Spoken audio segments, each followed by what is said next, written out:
So, the first chapter is called My Best Friend Shops for a Wedding Dress. My nightmare started like this. I was standing on a deserted street in some little beach town. It was the middle of the night. A storm was blowing. Wind and rain ripped at the palm trees along the sidewalk. Pink and yellow stucco buildings lined the street, their windows boarded up. A block away, past a line of hibiscus bushes, the ocean churned. Florida, I thought, though I wasn't sure how I knew that. I'd never been to Florida. Then I heard hoofs clattering against the pavement. I turned and saw my friend Grover running for his life. Yeah, I said hooves. Grover is a satire. From the waist up, he looks like a typical gangly teenager with peach fuzz goatee and a bad case of acne. He walks with a strange limp, but unless you happen to catch him without his pants on, which I don't recommend, you'd never know there was anything unhuman about him. Baggy jeans and fake feet hide the fact that he's got furry hindquarters and hooves. Grover had been my best friend in 6th grade. He'd gone on this adventure with me and a girl named Annabeth to save the world, but I hadn't seen him since last July, when he set off alone on a dangerous quest, a quest no satire had ever returned from. Anyway, in my dream, Grover was hauling goat tail, holding his human shoes in his hands the way he does when he needs to move fast.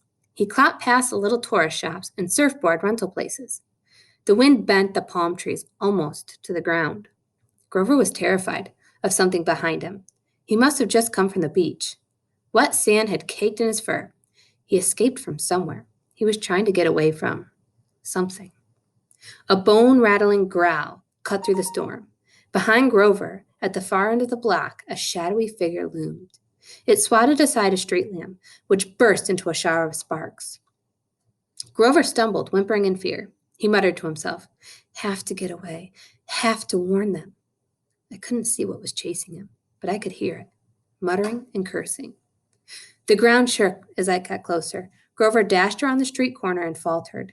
He'd run into a dead-end courtyard full of shops. No time to back up. The nearest door had been blown open by the storm. The sign above the darkened display window read, St. Augustine Bridal Boutique. Grover dashed inside. He dove behind a rack of wetted dressings. The monster's shadow passed in front of the shop. I could smell the thing, a sickening combination of wet sheep wool and rotten meat, and that weird, sour body odor only monsters have, like a skunk that's been living off of Mexican food. Grover trembled behind the wedding dresses. The monster's shadow passed on. Silence except for the rain. Grover took a deep breath. Maybe the thing was gone.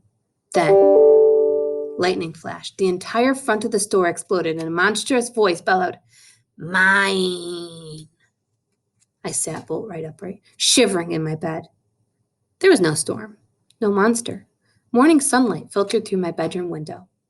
I thought I saw a shadow flicker across the glass, a human-like shape. But then there was a knock on my bedroom door. My mom called, "Percy, you're going to be late." And the shadow at the window disappeared.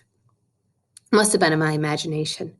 A 5th-story window with a rickety old fire escape. There couldn't have been anyone out there. "Come on, dear," my mother called again. "Last day of school. You should be excited. You've almost made it." "Coming," I managed. I felt under my pillow. My fingers closed reassuringly around the ballpoint pen I always slept with. I brought it out, studied the ancient Greek writing engraved on it. Riptide. I thought about uncapping it, but something held me back. I hadn't used Riptide for so long. Besides, my mom had made me promise not to use deadly weapons in my apartment after I swung a javelin the wrong way and taken out her cabinet. I put Riptide on my nightstand and dragged myself out of bed. I got dressed as quickly as I could. I tried not to think about my nightmare or monsters or the shadow at my window. Have to get away. Have to warn them. What had Grover meant? I made a 3-fingered claw over my heart and pushed outward, an ancient gesture Grover had once taught me for warding off evil. The dream couldn't have been real. Last day of school. Mom was right. I should have been excited. For the first time in my life, I'd almost made it an entire year without getting expelled. No weird accidents, No fights in the classroom. No teachers turning into monsters or trying to kill me with poisoned cafeteria food or exploding homework. Tomorrow, I'd be on my way to my favorite place in the world, Camp Half-Blood. Only one more day to go. Surely, even I couldn't mess that up. As usual, I didn't have a clue how wrong I was. My mom made me blue waffles and blue eggs for breakfast. She's funny that way. Celebrating special occasions with blue food. I think it's her way of saying anything is possible. Percy can pass 7th grade. Waffles can be blue. Little miracles like that. I ate at the kitchen table while my mom washed dishes. She was dressed in her work uniform, a starry blue skirt and red and white striped blouse. She wore to sell candy at the Sweet on America. Her long brown hair was pulled back in a ponytail. The waffles tasted great, but I guess I wasn't digging in like I usually did. My mom looked over and frowned. Percy, are you all right? Yeah, fine. But she could always tell when something was bothering me. She dried her hands and sat down across from me. School or... She didn't need to finish. I knew what she was thinking. Think Grover's in trouble, I said, and told her about my dream. She pursed her lips. We didn't talk much about the other part of my life. We tried to live as normally as possible, but my mom knew all about Grover. I wouldn't be too worried, dear. Grover is a big satire now. If there was a problem, I'm sure we would have heard from camp. Her shoulders tensed as she said the word camp. What is it? I asked. Nothing, she said. I'll tell you what. This afternoon, we'll celebrate at the end of school. I'll take you and Tyson to Rockefeller Center, to that skateboard shop you like. Oh, man. That was tempting. We were always struggling with money. Between my mom's night classes and my private school tuition, we could never afford to do special stuff like shop for a skateboard. But something in her voice bothered me. Wait a minute, I said. I thought we were packing me up for camp tonight. She twisted her dish rag. Dear, about that, I got a message from Chiron last night.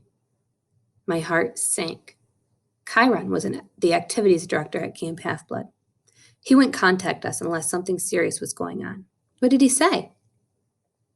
He thinks it might not be safe for you to come back to camp just yet. We might have to postpone. Postpone? Mom, how could it not be safe?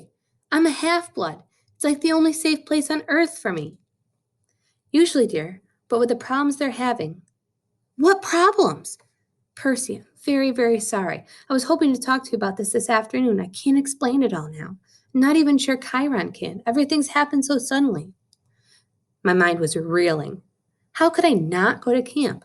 I wanted to ask a million questions, but just then, the kitchen clock chimed the half hour. My mother looked almost relieved. 7:30, dear. You should go. Tyson will be waiting. But, Percy, we'll talk this afternoon. Go on to school. That was the last thing I wanted to do, but my mom had this fragile look in her eyes, a kind of warning. Like if I pushed her too hard, she'd start to cry. Besides, she was right about my friend Tyson. I had to meet him at the subway station on time, or he'd get upset.